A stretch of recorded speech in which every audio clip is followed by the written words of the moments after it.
Kode etik profesi keguruan. Pengertian kode etik. Etika atau etik bermakna sekumpulan asas atau nilai yang berkenaan dengan akhlak, tata cara, atau adat sopan santun. Nilai mengenai benar dan salah tentang hak dan kewajiban suatu golongan atau masyarakat. Secara umum, etika dapat diartikan sebagai suatu filosofis yang sangat diperlukan dalam interaksi sesama manusia, dalam memilih pola-pola perilaku yang sebaik-baiknya tentunya berdasarkan timbangan moral-moral yang berlaku. Dengan demikian akan terciptanya suatu pola-pola yang berhubungan dengan manusia yang baik dan harmonis, seperti saling menghormati, saling menghargai, tolong-menolong, dan hal lainnya. Dalam dunia pekerjaan, etika sangat diperlukan untuk menciptakan suasana dan kualitas kerja yang efektif, efisien, dan produktif. Etika kerja dirumuskan dengan mengacu pada sumber-sumber dasar nilai dan moral tersebut. Rumusan etika kerja yang telah disepakati bersama itu disebut dengan kode etik. Dengan kode etik ini, perilaku etika para pekerja akan dikontrol, dinilai, diperbaiki, dan dikembangkan. Dengan demikian pula akan terciptanya suasana pekerjaan yang harmonis dan semua anggota akan merasakan adanya perlindungan, rasa aman, dan melakukan tugas-tugasnya. Berikut adalah beberapa pengertian kode etik seperti dalam UU nomor 8 tahun 1974 pasal 28 tentang pokok-pokok kepegawaian. Isinya, dalam pasal tersebut menyatakan bahwa pegawai negeri sipil mempunyai kode etik sebagai pedoman sikap, tingkah laku, perbuatan di dalam dan di luar kedinasan. Dalam penjelasan undang-undang tersebut dinyatakan dengan adanya kode etik ini, pegawai negeri sipil sebagai aparatur negara, abdi negara, dan abdi masyarakat mempunyai pedoman sikap, tingkah laku, dan perbuatan dalam melaksanakan tugasnya dan dalam pergaulan hidup sehari-hari. Selanjutnya, dengan kode etik pegawai negeri sipil itu digariskan pula prinsip-prinsip pokok tentang pelaksanaan tugas dan tanggung jawab pegawai negeri. Dari uraian ini, dapat kita simpulkan bahwa kode etik merupakan pedoman sikap, tingkah laku, dan perbuatan di dalam melaksanakan tugas dan kehidupan sehari-hari. Kongres PGRI ke-12 tahun 1973. Ketua Umum PGRI menyatakan bahwa Kode Etik Guru Indonesia merupakan landasan moral dan pedoman tingkah laku guru warga PGRI dalam melaksanakan panggilan pengabdian bekerja sebagai guru. Dari pendapat ini, dapat ditarik kesimpulan bahwa Kode Etik Guru Indonesia terdapat dua unsur pokok. Yang pertama, sebagai unsur landasan moral, yang kedua sebagai unsur pedoman tingkah laku.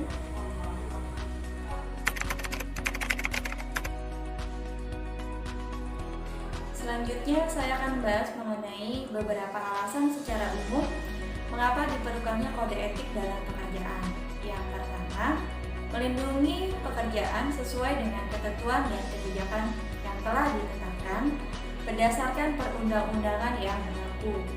Yang kedua, mengontrol terjadinya ketidakpuasan dan persengketaan dari para pelaksana sehingga dapat meningkatkan dan menjaga stabilitas internal maupun eksternal pekerjaan. Jadi dengan adanya kode etik ini diharapkan dapat tercipta suasana lingkungan kerja yang aman dan nyaman. Dan yang terakhir, yang ketiga, alasannya melindungi para praktisi di masyarakat, terutama dalam hal adanya kasus-kasus penyimpangan tindakan.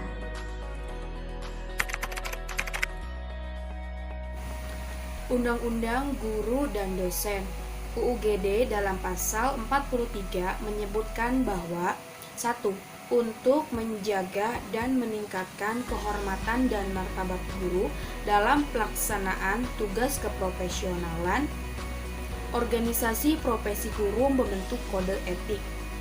Kedua, kode etik sebagaimana dimaksud pada ayat 1 berisi norma dan etika yang mengikat perilaku guru dalam pelaksanaan tugas keprofesionalan. Dari norma tersebut dapat diketahui bahwa kode etik suatu profesi itu merupakan norma-norma yang harus diamalkan atau dilaksanakan oleh setiap anggotanya dalam pelaksanaan tugas dan pergaulan hidup sehari-hari di masyarakat. Norma-norma tersebut juga berisi petunjuk-petunjuk bagaimana mereka melaksanakan profesinya dan larangan-larangan tentang apa yang tidak boleh dilaksanakan atau diperbuat. Tidak saja dalam melaksanakan profesi, tetapi dalam pergaulan sehari-hari di masyarakat.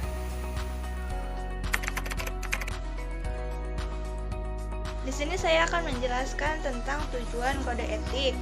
Pada dasarnya, kode etik dalam suatu profesi adalah untuk kepentingan anggota dan kepentingan organisasi. Secara umum, tujuan mengadakannya kode etik yaitu yang pertama, menjunjung tinggi martabat profesi, dan yang kedua yaitu menjaga dan memelihara kesejahteraan para anggotanya. Nah, kesejahteraannya itu mencakup lahir, yaitu material dan batin, yaitu spiritual, emosional, dan mental. Kode etik juga umumnya memuat larangan-larangan untuk melakukan perbuatan-perbuatan yang merugikan kesejahteraan para anggotanya. Baik, untuk poin ketiga yaitu tentang pedoman berperilaku.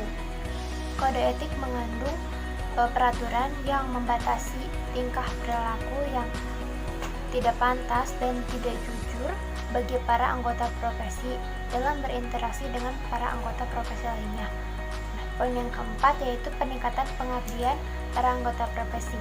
Kode etik berkaitan sekali dengan peningkatan kegiatan profesi sehingga para anggota profesi dapat dengan mudah mengetahui tugas dan tanggung jawab pengabdiannya dalam melaksanakan tugas.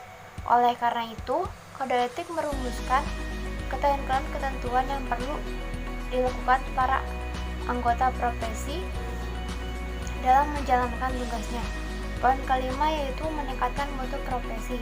Kode etik membuat norma-norma dan anjuran agar para anggota profesi selalu berusaha untuk meningkatkan mutu pengabdian para anggotanya.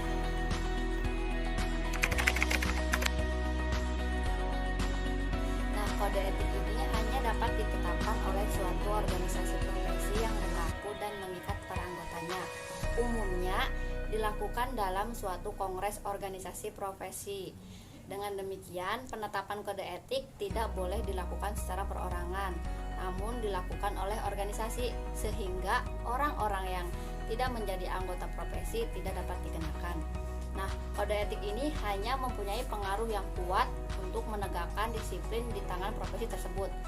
Jika semua orang yang menjalankan profesi tersebut bergabung dalam profesi yang bersangkutan, setiap orang yang menjalankan suatu profesi secara otomatis bergabung dalam suatu organisasi, maka ada jaminan bahwa profesi tersebut dapat dijalankan secara murni dan baik, karena setiap anggota profesi yang melakukan pelanggaran serius terhadap kode etik dapat dikenakan sanksi. Seringkali negara mencampuri unsur profesi tertentu yang pada awalnya hanya kode etik profesi tertentu menjadi peraturan hukum. Aturan yang mulanya hanya menjadi landasan moral dan tingkah laku berubah menjadi peraturan yang mempunyai sanksi-sanksi yang bersifat memaksa. Contohnya, ketika kita melakukan kecurangan terhadap anggota profesi dan kecurangan tersebut bersifat besar, maka kita dapat menuntutnya ke pengadilan. Karena kode etik merupakan landasan moral, maka sanksi yang diberikan berupa sanksi moral.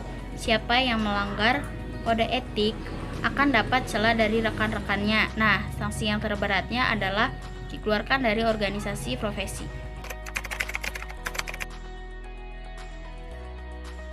Berikut adalah teks kode etik guru Indonesia yang telah disempurnakan. Kode Etik Guru Indonesia. Guru Indonesia menyadari bahwa pendidikan adalah bidang pengabdian terhadap Tuhan Yang Maha Esa, bangsa dan negara, serta kemanusiaan pada umumnya. Guru Indonesia yang berjiwa Pancasila dan setia pada Undang-Undang Dasar 1945 turut bertanggung jawab atas terwujudnya cita-cita proklamasi kemerdekaan Republik Indonesia 17 Agustus 1945. Oleh sebab itu, Guru Indonesia terpanggil untuk menunaikan karyanya dalam mendominasi dasar-dasar sebagai berikut. 1. Guru berbakti membimbing peserta didik untuk membentuk manusia Indonesia seutuhnya yang berjiwa Pancasila. 2. Guru memiliki dan melaksanakan kejujuran profesional. 3. Guru berusaha memperoleh informasi tentang peserta didik sebagai bahan melakukan bimbingan dan pembinaan. 4. Guru menciptakan suasana sekolah sebaik-baiknya yang menunjang berhasilnya proses belajar mengajar. 5. Guru memelihara hubungan baik dengan orang tua murid dan masyarakat di sekitar untuk membina peran serta dan rasa tanggung jawab bersama terhadap pendidikan. Guru secara pribadi dan bersama-sama mengembangkan dan meningkatkan mutu dan martabat profesinya. Yang ketujuh, guru memelihara hubungan seprofesi, semangat kekeluargaan, dan kesetiakawanan sosial. Yang kedelapan, guru secara bersama-sama memelihara dan meningkatkan mutu organisasi PGRI sebagai sarana perjuangan dan pengabdiannya. Yang kesembilan, guru melaksanakan segala kebijakan pemerintah dalam bidang pendidikan. Kode etik guru di Indonesia dapat dirumuskan sebagai himpunan nilai-nilai dan norma-norma profesi guru yang tersusun dengan baik. Sistematik dalam suatu sistem yang utuh, Kode Etik Guru Indonesia berfungsi sebagai landasan moral dan pedoman tingkah laku setiap guru warga PGRI dalam menunaikan tugas pengabdiannya sebagai guru, baik dalam maupun di luar sekolah, serta dalam pergaulan hidup sehari-hari di masyarakat. Dengan demikian, Kode Etik Guru Indonesia merupakan alat yang amat penting untuk membentuk sikap profesional para anggota profesi keguruan.